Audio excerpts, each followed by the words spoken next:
presented by Radhika Records.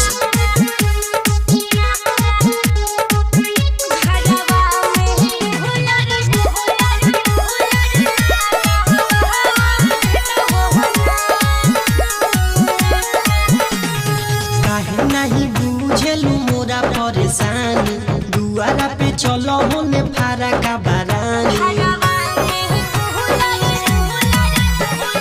काहे नहीं बुझेलू मोरा परेशानी दुआरा पे चलो होने फारा का बारानी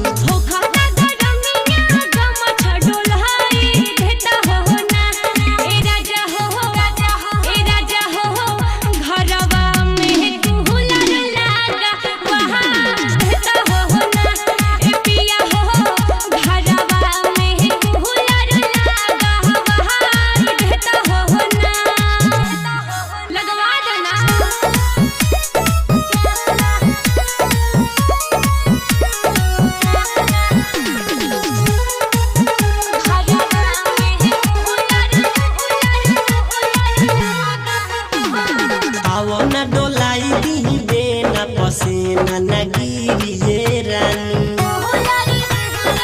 6 दिन के दिक्कत बायौरी बतिया लो हमर तू मानी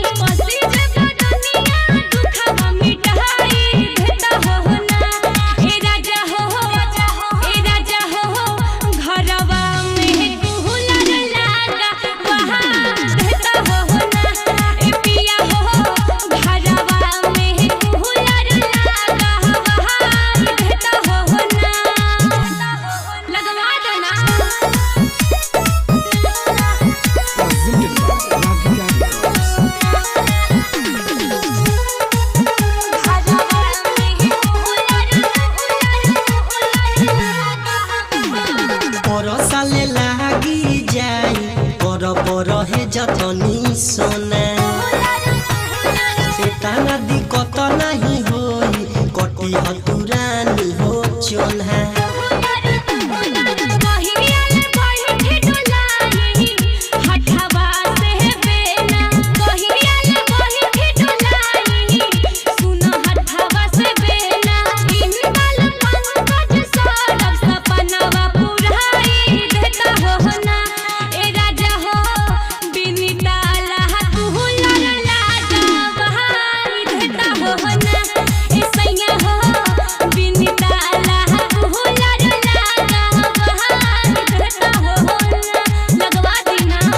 रिकॉर्डिंग स्टूडियो केसरिया।